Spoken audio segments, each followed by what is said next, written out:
This is a virtual reading of Conspirators, To Each His Own Agenda by Matt Gupta.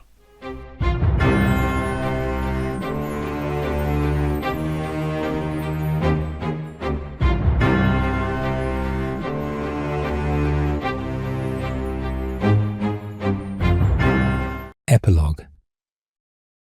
The ruins of Gladium. The man walked up to the top of the hill. The charred bones of the dead screamed out to him from the afterlife as his heavy boots broke through them.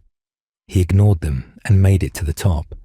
From here, he could see the black mass, which was the city. His bodyguards accompanied him in silence. They stood as if carved from iron, unmoving, the faint rise of steam from their mouthpieces the sole proof that life yet lingered within. The man had a braid that descended down to his waist. It was so long that, flowing free, his men would have to have carried it, so he had it divided into 25 braids, each one twisted around in massive dreadlocks. His face was covered in scars, and one side of his mouth had been cut open. His flesh told the story of 100 battles, a ruin of scars and broken strength that chilled the eye of any who looked upon him. He took in a deep breath, half inhaling the ash that surrounded him. He wasn't a man for tears, but he came close. The city had been completely razed. The land had been turned and salted, so nothing could be planted for several years, and the city walls had fallen apart. The rest of the city, which was majoritively made out of wood and clay mortar, had been fuel for the fires that had claimed the city. Nearly 400,000 people lived here, and all of them had been put to the sword. The rest had been enslaved or sent out into the sea to die slowly. The burnt husks of the fleet were still visible from the surface of the water. The gulls swarmed over the city like a white cloud, feasting on the dead, whilst the insects swarmed over the city like a black mist, stripping the rotting flesh right down to the bone. He had never dreamed that anyone would be so bold to attack in force, let alone win in such destructive means. He kept his reserve about him, though. He was the Castamere of Gladium. He couldn't show any weakness. The sound of heavy iron footsteps came up behind him, and he felt his chosen bow down.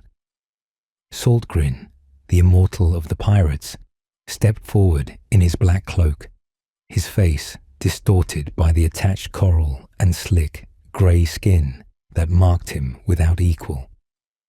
To his side, dwarfing him and partly blocking out the sun, was the green-skinned Lord of War, Gron Ludd.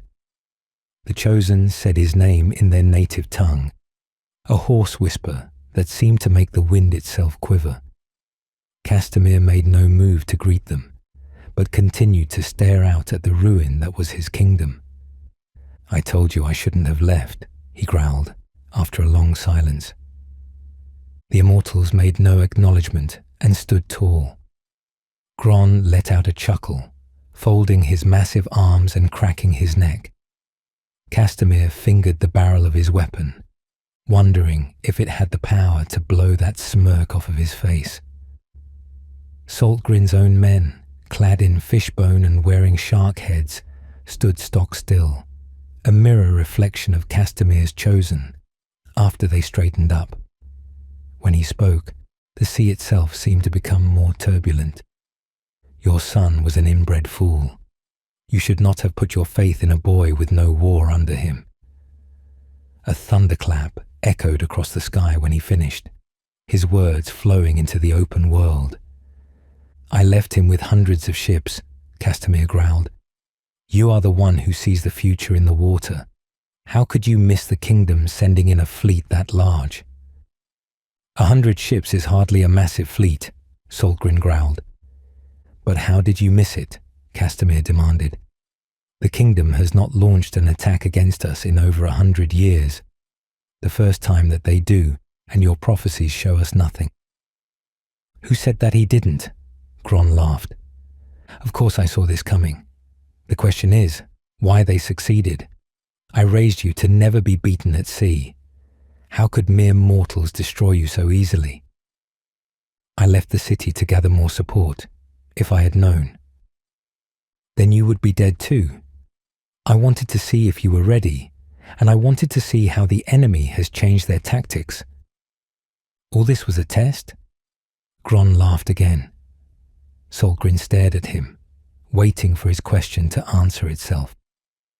Our attacks throughout time have been looting and raiding. Those tactics will not help us in this war to come. You must adapt or you will die. I can field armies like none other, but if we attack in waves, the kingdom will beat us back. 2 fleets of 10,000 stood against them and were defeated before they came here. We need to put all our forces into one assault.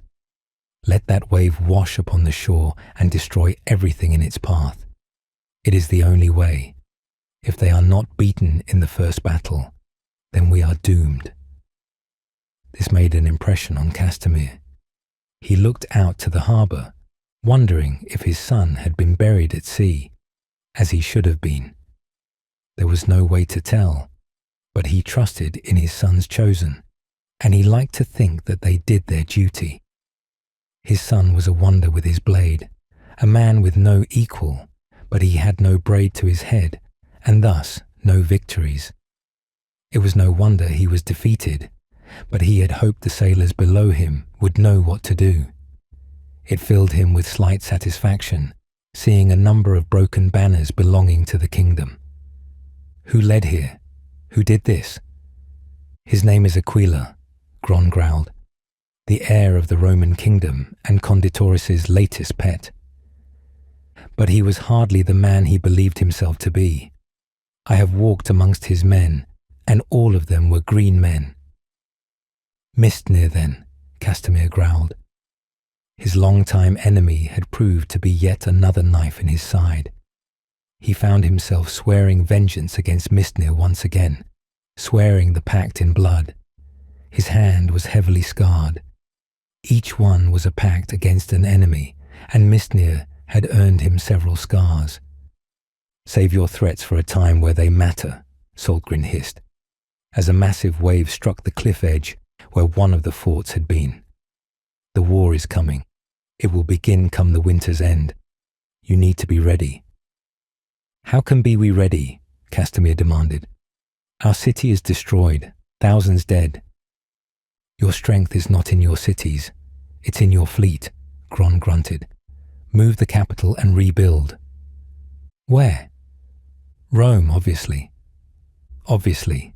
How can you be so calm?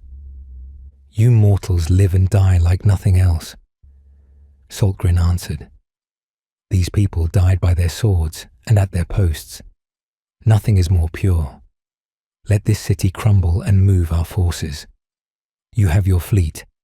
I have mine, and there are many other shipmasters out there.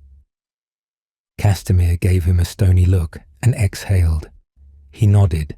Then he, Gron and Solgrin, turned to look at the fleet of ships waiting for them. Nearly 300 ships, each with 1,000 men, all of them ready to avenge their fallen brethren.